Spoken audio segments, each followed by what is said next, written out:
Welcome back to Golf Extra. One of the biggest questions that has persisted throughout the weeks following the LIV-PGA merger is what role Tiger Woods and Rory McIlroy may have played in the merger. What did they know about it prior to the merger? How do they feel about it now?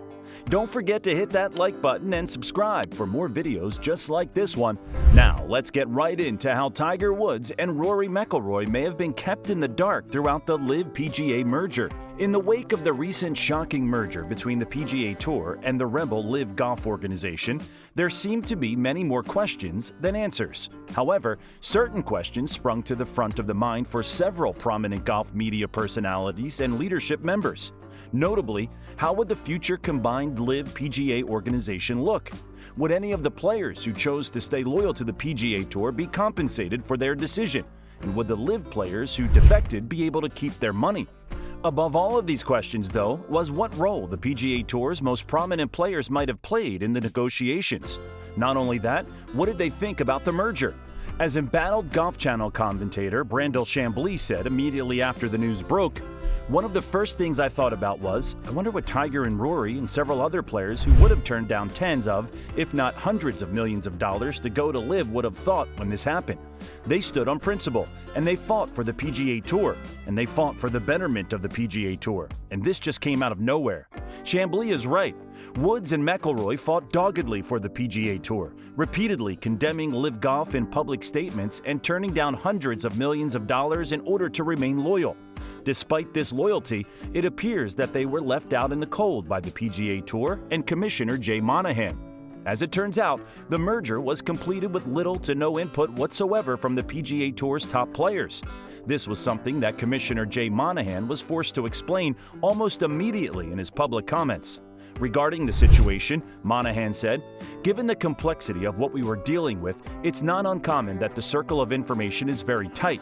The fact of the matter is that this was a shock to a lot of people because we were not in a position to share or explain as we normally would, and that was really a result of the commitment we had made to maintaining confidentiality through the end." He continued his statement, reiterating that the agreement that was reached was just a framework, leaving room for additional input from players and other tour associates. Listen, again, what we've agreed to here is a framework agreement, and the binding elements are tied to the litigation.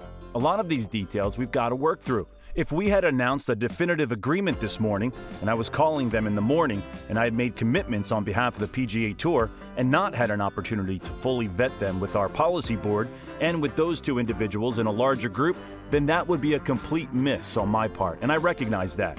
But this was us reaching a framework agreement. We think it's the right agreement. Obviously, Tiger and Rory's perspective is one that I understand very well, and it was part of my thinking throughout these conversations, and it will be a part of my thinking going forward. Now that we're in a framework agreement, I look forward to talking to all of our players, including the two of them, to make certain that this comes off the right way. While Monahan's reasoning is sound, it's still alarming and disappointing that he didn't consult with Rory and Tiger, at least in the eyes of the typical PGA Tour fan. However, that still begs the question, what did the two players themselves think about it? Up until the time of this video, Tiger, who is no longer frequently active on the PGA Tour, has yet to make a public comment on the LIV-PGA merger. However, Rory McIlroy has, having commented on the merger ahead of his appearance at the 2023 RBC Canadian Open. He showed his general surprise and disappointment, saying, "I learned about it pretty much at the same time everyone else did, and yeah, it was a surprise." It was a stark shift from his famous comments at the 2022 iteration of the same tournament, where Rory reiterated his commitment to the PGA Tour, saying, "I want to play on the PGA Tour against the best players in the world. And I think for me, speaking to a few people yesterday, and one of the comments was any decision that you make in your life that's purely for money usually doesn't end up going the right way. Obviously, money is a deciding factor in a lot of things in this world, but if it's purely for money, it never seems to go the way you want it to." Particularly interesting about those comments were McIlroy's comments about money, something that seems to have factored heavily into the PGA Tour's decision to merge with the LIV Tour. McIlroy's comments at the 2022 RBC were only amplified by the fact that he won the event, providing a boost to the tour on the course as well. Both McIlroy and Woods continued to back the tour in interviews and statements in the coming weeks and months. The two even led a private meeting at the BMW Championship specifically for the best players on the PGA Tour, which Woods specifically flew in for even though he wasn't playing in the event. In the meeting, the players discussed how to continue to fight back against the threat of LIV Golf. The get-together seemed like an important statement at the time, and Jay Monahan even weighed in regarding that meeting, though his statement came a few months later.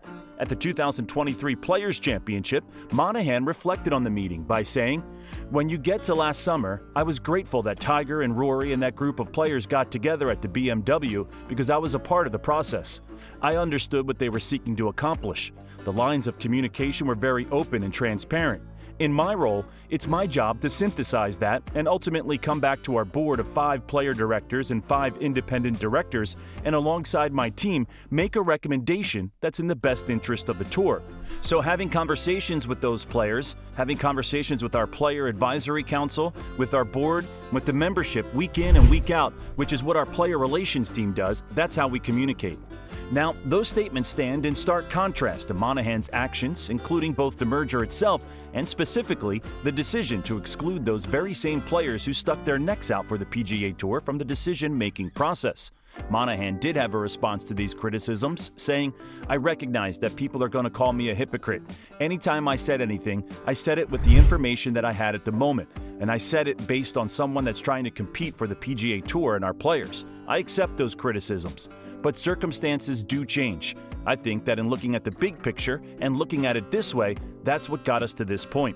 There's some credence to that line of thinking, but it doesn't take away from the fact that Monahan and the PGA Tour turned their backs on some of their most loyal players at a crucial time. As Callum Tarrant, PGA Tour player, recently said, "The guys who stayed loyal to the PGA Tour, it's kind of a kick in the teeth to them." Obviously, Rory was a huge advocate of the PGA Tour, and now he kind of looks like all his hard work and sticking up for the PGA Tour was left by the wayside. It remains to be seen what will be done to incorporate the PGA Tour's top players into the new golf entity, or what those players' ultimate responses will be. But as for now, there's just a lot of disappointment. So, what do you think about the PGA Tour's treatment of Rory McIlroy and Tiger Woods in the context of the LIV-PGA merger? Do you think that they should have been involved? Do you think that this will turn them off from being as loyal to the PGA Tour going forward? Be sure to leave us a comment with what you think down below. Make sure you like, subscribe, and turn on post notifications so you can watch our latest content updates as soon as they drop. We'll catch you in the next one. Have a great day.